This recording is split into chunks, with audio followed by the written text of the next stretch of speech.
안녕하십니까? 올해로 39세가 된 돌싱남입니다. 혼자가 된다는 걸 상상도 해본 적이 없고 막연하게 두렵기만 했었습니다.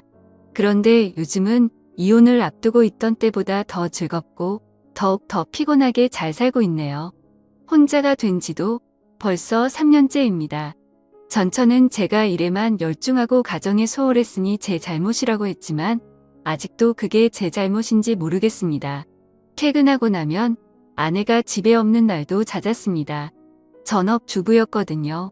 그런데 어디 가는지 말도 안 하고 전화도 안 하면 당연히 퇴근한 제가 걱정하지 않겠습니까? 그런데 아내는 계속 어디 다녀왔는지 말도 안 해주고 알게 뭐냐는 식으로 나오길래 정말 의심하기는 싫었지만 자꾸 안 좋은 생각만 나게 되더라고요. 그때쯤 아내는 한동안 안 하던 화장도 다시 하고 그랬거든요. 시간을 들여 알아보니 아내는 제 예상대로 저 말고 다른 사람을 만나고 있었네요. 그것도 한 명이 아니고 둘씩이나 말입니다. 다행히 기책 사유가 아내에게 있었기에 제가 위자료 하나 물어줄 필요는 없었습니다. 둘 사이에 자식도 없었고 갈라선 뒤에는 따로 고민할 필요가 없었습니다. 하지만 그 정신적 충격은 정말 오래 가더라고요. 집에 퇴근하면 혼자가 된 외로움보다 더 견디기 힘들었던 건 집안 구석구석 그대로 남아있는 아내의 흔적 때문이었습니다. 분명 우리도 서로 사랑한 날이 있었을 텐데 어디서부터 잘못된 건지 알팡도가 전혀 없었지요. 결혼했으니 두 사람 행복하게 잘 살아보자고 그렇게 열심히 일을 했는데 그 목표가 사라지니 뭘 해야 할지 모르겠더라고요. 행하고 한계까지 도는 외로운 집 구석보다 더 힘들었던 건 주변에서 저를 걱정한답시고 안부를 물어오는 사람들이었습니다. 잊을만 할래 치면 저한테 괜찮냐 마음 정리는 다 된 거냐 물어오는 사람들이 참 가식적이게 느껴지기까지 했습니다. 그래서 잘 다니고 있던 회사마저 그만두게 되었습니다. 가끔씩 숨이 턱턱 막혀오고 그러는 게 공황 발작까지 오게 되니 정말 아무것도 못하겠더라고요. 그리고 결국에는 둘이서 시작한 집까지 팔아버리게 되었습니다. 외로움을 더 느끼고 싶지도 않고 아내의 흔적도 한 번에 날려버릴 계획이었어요. 불행 중 다행인지 10년에 가까운 세월이 지난 지금의 집값이 무지막지하게 올랐더군요. 집값이 오른 게 내 집만 오른 게 아니다 보니 결국 그 집을 판다고 한들 더 좋은 집에 갈 수 있는 상황은 아니었습니다. 그래도 한동안은 일 같은 거 하지 않아도 충분히 놀고 먹을 만큼의 시세 차익을 얻을 수가 있었네요. 부모님도 뭐하러 서울 바닥에 붙어 있냐고 직장도 그만뒀으면 그냥 고향으로 돌아오라고 하셨지만 그래도 혹시나 싶어서 몇 년간은 더 지내보자 싶었습니다. 어차피 별 볼 일 없으면 다시 고향으로 내려갈 것이고 그 사이에 시세 차익으로 돈을 벌어봐야 얼마나 벌겠냐는 생각이 들었어요. 그리고 혼자서 집안일하고 청소하고 하는 것도 귀찮으니 넓은 집은 구할 필요가 없겠더라고요.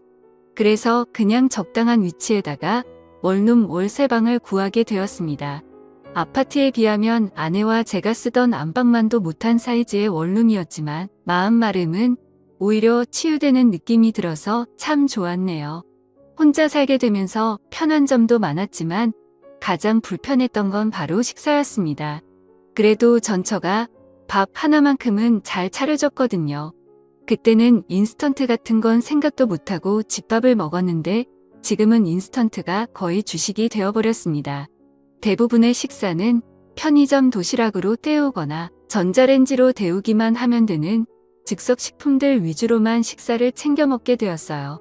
사실 처음에는 장도 봐오고 패인 같이 살지 않으려 노력했습니다. 그런데 아무래도 혼자 지내다 보니 식재료 같은 건 또 너무 많이 남더라고요. 한 끼만 먹으면 되는데 재료는 뭐 그렇게 많이 남는지 그렇다고 조금밖에 사지 않으니 그건 또 밥해 먹을 때마다 장 보러 왔다 갔다 하는 게 참 힘들었네요. 큰 맘먹고 상다리 휘어지게 차려도 혼자 먹는 건 기분도 안 나고 친구들을 부르자니 친구들도 다 가정이 있는지라 좀처럼 쉽게 나오지 못하더라고요. 먹는 게 참 중요한 것이 맨날 똑같은 편의점 음식만 먹다 보니 나중에 가면 편의점 근처에만 가도 속이 더부룩하고 물리더라고요.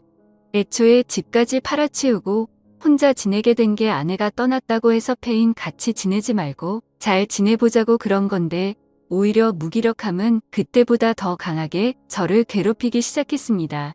그나마 편의점 도시락 중에 반찬 구성이 가장 괜찮은 게 있어서 그걸 자주 먹었는데 그날은 편의점에 갔는데 제가 매번 먹는 그게 없더라고요. 다른 건 다 튀김에 느끼한 것들 위주라서 다른 편의점에 뭐라도 있나 찾으러 가봐야겠다 싶어서 발걸음을 옮겼습니다. 그렇게 다음 편의점에 다다르기 전에 길목에 있는 김밥집에 눈이 돌아가더라고요. 동네에 하나씩 있는 그런 김밥집입니다. 김밥으로 시작해서 각종 분식류의 식사료까지 수많은 메뉴들을 취급하는 그런 가게요. 편의점 도시락에 비하면 2배 가까이 되는 금액이기는 하지만 또 언제까지 도시락만 먹겠나 하는 생각이 들어서 큰 맘먹고 가게 안으로 들어갔습니다. 대학 시절부터 전처와 연애하던 시절 결혼 후부터 회사 생활을 하는 지금까지 여태까지 밖에 나가서 혼자 밥을 먹어본 적이 없었습니다. 상상도 해본 적이 없었는데 김밥 가게 안에 들어가니 저 말고도 혼자서 식사를 하는 사람이 여럿 있더라고요. 아침 드라마에서 여주인공의 철없는 친구나 친척 정도로 나올 법한 애매하게 이쁘장한 아줌마가 저에게 반갑게 인사를 해주며 맞아주더라고요. 제 기억 속에는 보통 김밥 가게 아줌마들은 빨리빨리 하면서 성질이 급하고 퉁명스러운 그런 이미지였는데 그 여자만큼은 조금 달랐습니다. 활짝 미소 지으면서 반겨주는 모습에 저까지 다 기분이 좋더라고요. 오랜만에 친절한 미녀를 봐서 그런가 자꾸 신경이 쓰이더라고요. 그녀 말고도 다른 아줌마들도 많았습니다. 김밥 주문받고 김밥 말아주는 아줌마부터 주방에서 새빨갛게 익어서 음식하시는 아줌마도 있었는데 뭐 그러다 보니 그녀의 미모가 한층 더 돋보이기도 했지요. 저 말고도 다른 손님들한테도 사근사근 인사하면서 물은 셀프라고 써있는데도 물 한 컵씩 새로 받아서 가져다 주는데 그 모습이 참 착하고 친절해 보이더군요. 종이로 된 메뉴판을 저한테 주고 갔는데 이 많은 메뉴가 정말 다 되는 건가 싶을 정도로 종류가 많았습니다. 매번 편의점 도시락만 먹다가 그래도 음식점다운 음식점에 오니까 모든 메뉴가 다 맛있어 보이더라고요. 여기서 하루에 메뉴 하나씩만 사 먹어도 한 달 가까이는 겹치는 거 없이 새로운 음식을 먹겠다는 생각이 드니 왠지 더 입맛이 돌기 시작했습니다. 혼자 식사하는 사람도 많으니 혼자 밥 먹는 꼴이 궁상마저 보이지도 않을 것 같고 무엇보다 저를 반겨준 예쁜 아줌마가 있으니 그녀를 보러라도 매일 같이 와야겠다는 생각이 들었어요. 제육 덮밥이 참 맛있었는데 전자레인지에 데워 먹던 거랑은 비교가 되지 않더라고요. 매번 편의점 걸 먹을 때마다 좀 더 매웠으면 했는데 여기는 청양고추도 송송 썰어주고 더 맵게 해달라면 맵게 해주니 참 좋았습니다. 땀을 뻘뻘 흘리면서 먹었어요. 저를 반겨준 그 여자는 매주 목요일 일요일 이렇게 이틀을 쉬는 것처럼 보였습니다. 모처럼 먹으러 갔는데 그녀가 없으면 좀 아쉽더라고요. 그래서 일부러 그날은 빼고 그녀가 출근하는 날에만 가서 밥을 먹게 되었습니다. 하루는 또 땀을 뻘뻘 흘리면서 제육 덮밥을 먹고 있는데 주방에서 일하시는 아줌마가 밖에 나오더니 저한테 친한 척을 하더라고요. 제가 매번 청양고추 넣어서 해달라고 하는 데다가 매일 같이 와서 같은 걸 먹고 가니까 아줌마도 제가 참 신기했나 봅니다. 저를 청양고추 총각이라고 불렀었는데 저한테 총각은 왜 맨날 혼자서 밥 먹으러 오냐고 물어보더라고요. 그래서 아줌마의 질문에 제가 총각은 맞는데 얼마 전에 반품돼가지고 총각이 된 거라고 그래서 이렇게 혼자 오는 거라고 대답을 했어요. 그 정도면 충분한 대답이 되었을 거라 생각했습니다. 그러자 아줌마가 생긴 게 어려 보여서 여죽 총각인 줄 알았다면서 우리 막내도 반품돼서 처녀인데 둘이 하면 잘하겠다고 하면서 저와 그녀를 약간 핑크미 분위기로 몰아가더라고요. 그녀는 앞서 말한 대로 상당한 미인이었습니다. 김밥집에서 일하다 보니 화장을 거의 안 하고 다니는데 화장을 안 해도 어지간히 그녀보다 예쁜 사람은 보기 힘들 정도예요. 조금 마른 제형이라서 억척스러워 보이기는 하는데 그래도 키가 크니까 김밥집 유니폼에 앞치마를 메고 있는데도 오태가 살더라고요. 딱 봐도 화장하고 꾸며 놓으면 어디 가서 빠지지 않을 만한 여자라고 생각했었습니다. 그런데 아무튼 아줌마들이 그녀와 저를 이어주려는 분위기가 조성되었고 어쩌다가 둘이 눈이 마주쳤는데 그 여자가 살짝 웃으면서 부끄러워하는데 멈춘 줄 알았던 제 마음이 유동을 치기 시작하는 겁니다.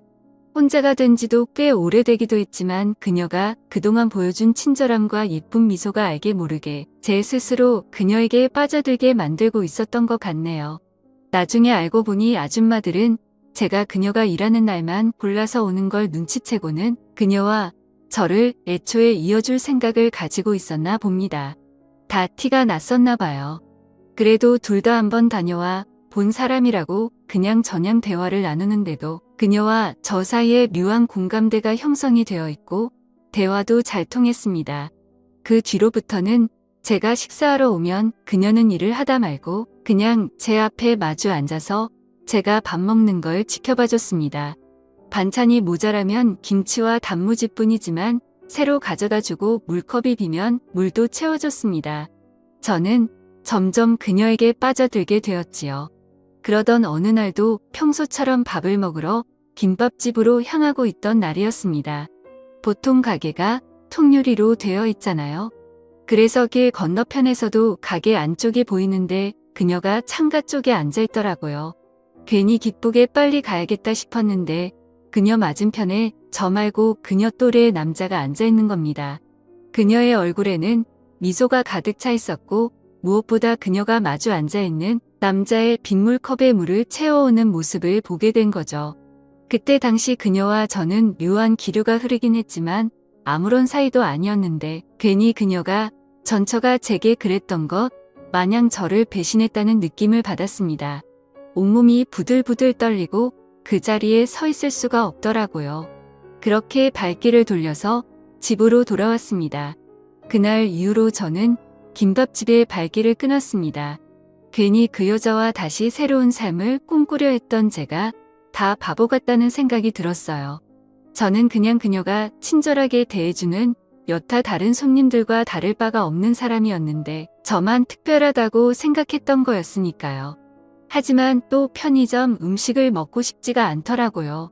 그래서 그날 이후로는 번거롭지만 장을 봐서 직접 음식을 해먹기 시작했습니다. 다시 사람답게 살아야겠다 결심을 했었거든요. 편의점 밥만 먹다간 이런 폐인 같은 생활을 청산할 수가 없을 거라고 생각했고 제가 직접 밥을 해먹는 것부터가 새로운 삶을 시작할 준비라고 생각했었습니다. 혼자서 음식을 하고 그 밥을 먹으려니 이미 벌써부터 질리기 시작했습니다.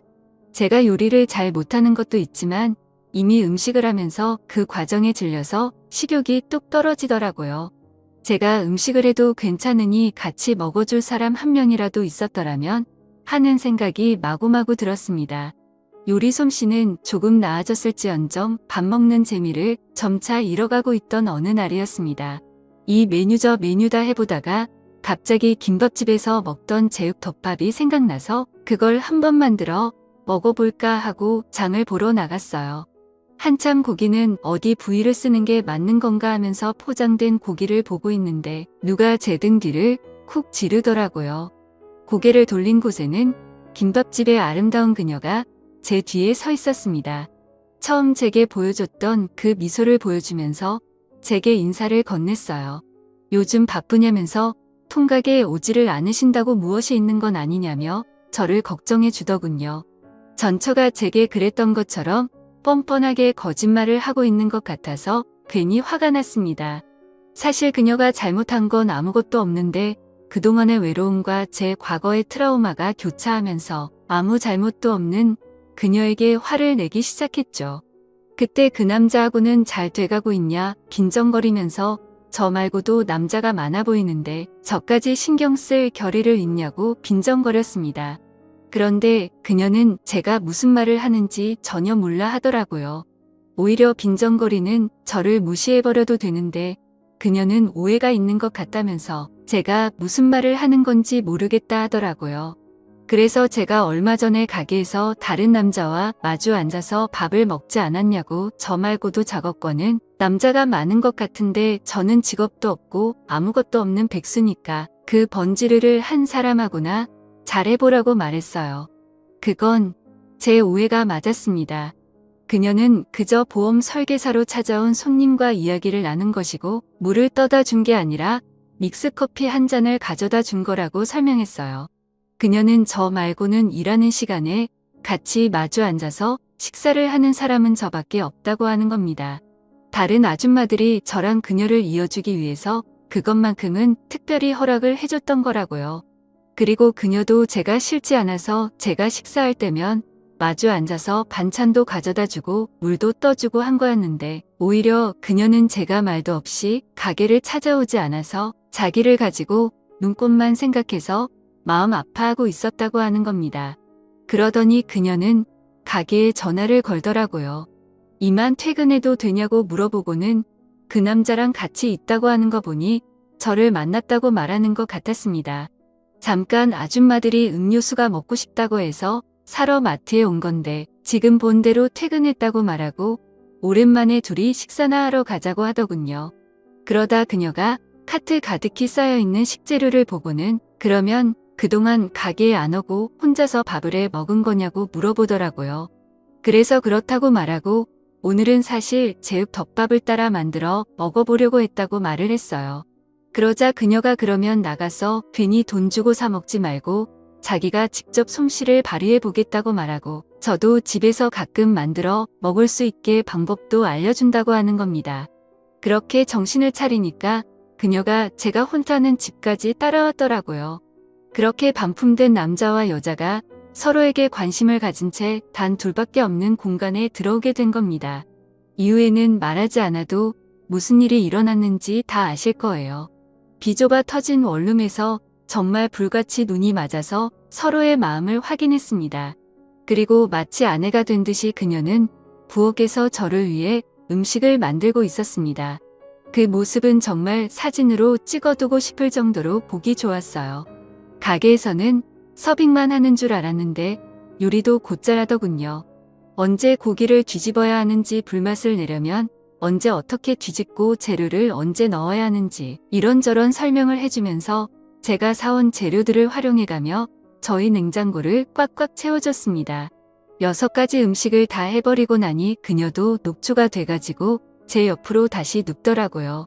정말 둘이 얼마나 녹초가 된 건지 밥 먹을 입맛이라고는 서로 돌지가 않고 그냥 그 자리에서 뻗어버리고 싶은 생각밖에 없었습니다. 그리고 저는 그녀에게 다시 한번 정중하게 사과했습니다. 아내가 저를 배신을 해서 그게 안 좋은 기억으로 남아서 예민하게 반응을 했던 것 같다고요. 그리고 나에 대한 그녀의 마음에 확신이 없었기에 그렇게 성급하게 오해를 했고 그 화풀이를 한 것 같아 정말 미안하다고요.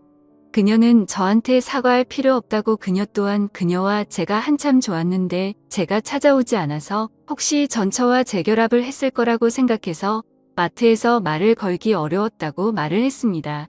그런데 그녀가 너무 예뻐 보여서 그녀를 꼭 안아줬네요. 먹는 게 참 중요하다 싶은 게 결국 그녀와 저는 밥 때문에 인연이 시작되었고 이렇게 서로의 곁을 지켜주게 되었잖아요.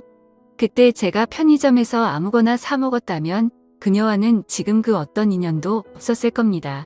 사람 일은 알다가도 모르겠고 참 재미있는 것 같아요.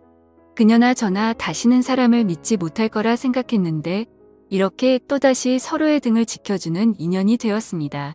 다 포기한 인생이었는데 이젠 그녀를 위해서라도 다시 열심히 살아가야 할 것 같습니다. 지금까지 제 사연을 읽어주셔서 감사합니다.